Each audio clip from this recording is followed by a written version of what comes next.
Assalamualaikum warahmatullahi wabarakatuh. Alhamdulillahirabbil alamin. Qala Allah Ta'ala fi kitabihil karim. A'udzu billahi minasyaitonir rajim. Bismillahirrahmanirrahim. Ya ayyuhalladzina amanu kutiba alaikumusiyam kama kutiba alal ladzina qablikum la'allakum tattaqun.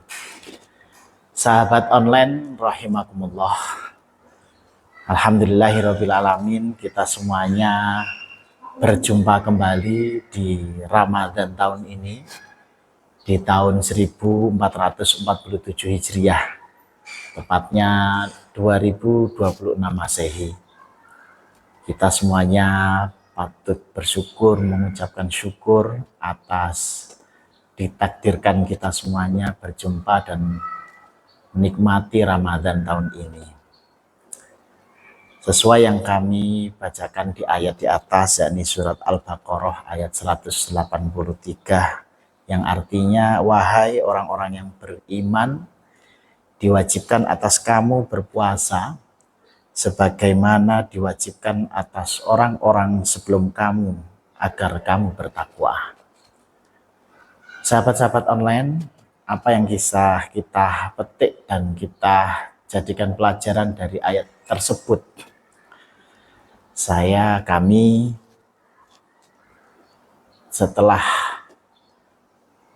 mempelajari, di situ ada hal yang patut kita jadikan renungan, yakni tentang esensi berpuasa.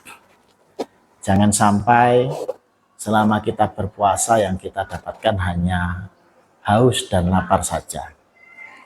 Apa kemudian maksud tujuan Allah Subhanahu wa Ta'ala mensyariatkan umat Muslim untuk berpuasa? Ini penting. Ibarat seseorang ketika mau bepergian, dia harus tahu dulu tujuan bepergiannya itu kemana. Ibarat contoh, saya ingin pergi ke Surabaya dari Jombang Mojo Agung. Maka saya akan mencari transportasi yang arah ke Surabaya atau arah ke timur. Tidak mungkin tujuan saya ke Surabaya, saya mencari transportasi yang jurusan ke barat. Justru saya nggak akan nyampe ke Surabaya, yang ada adalah kesasar. Ini pentingnya tujuan esensi kita dalam sebelum melakukan sesuatu. Begitu juga berpuasa, kita sebagai seorang muslim harus tahu apa alasan puasa ini disyariatkan bagi kaum muslim.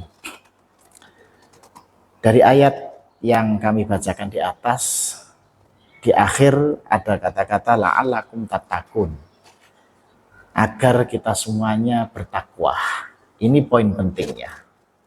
Jadi di bulan puasa ini salah satu momentum bagi kita untuk meningkatkan ketakwaan kita kepada Allah Subhanahu wa Ta'ala. Jangan sampai puasa Ramadan hanya sebagai ritual tahunan. Harus di masjid, ngaji, qiyamul lail, terjadi hanya saat bulan puasa saja. Pasca bulan puasa kita tidak melakukan itu semuanya. Maka la'allakum tattaqun ini benar-benar menjadi esensi disyariatkannya kita semua untuk berpuasa. Yang menarik kemudian, apa kemudian arti takwa itu sendiri? Takwa adalah menjalankan semua perintahnya dan menjauhi segala larangannya. Saya meringkas bahwasannya di Ramadan ini kita dilatih untuk kemudian menjaga hati kita, menjaga ucapan kita, dan menjaga sikap kita. Pertama, menjaga hati kita. Bagaimana puasa melatih kita untuk jauh dari iri kepada orang, dengki kepada orang, dan seterusnya penyakit-penyakit hati yang lainnya. Setelah hati terjaga dengan disibukkan dengan ibadah-ibadah yang positif, maka ucapan kita pun harus terjaga. Jangan sampai mengomongi orang lain, ngerasani orang lain. Jangan sampai mulut kita ini keluar kata-kata yang tidak baik. Sehingga ketika hati dan mulut ini terjaga, maka tindakan kita juga terjaga. Jangan sampai kaki tangan kita ini melakukan hal-hal yang dilarang oleh Allah Subhanahu wa taala, yang tidak disukai Allah Subhanahu wa taala. Ini yang mungkin menjadi renungan dan menjadi pelajaran bagi kita semuanya. Bagaimana Ramadan melatih kita untuk menjaga hati, untuk menjaga lisan, dan menjaga tindakan.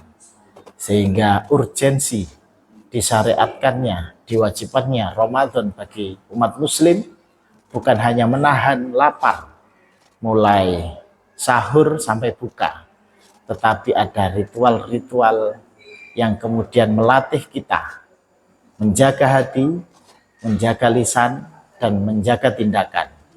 Sehingga lewat momentum Ramadan menjadikan kita hamba yang lebih baik, dan lebih baik lagi. Mungkin itu yang bisa kami sampaikan. Urgensi Ramadan, menjaga hati, menjaga lisan, dan menjaga tindakan. Kurang lebihnya mohon maaf. Wallahul muwaffiq ila aqwamit thoriq. Wassalamualaikum warahmatullahi wabarakatuh.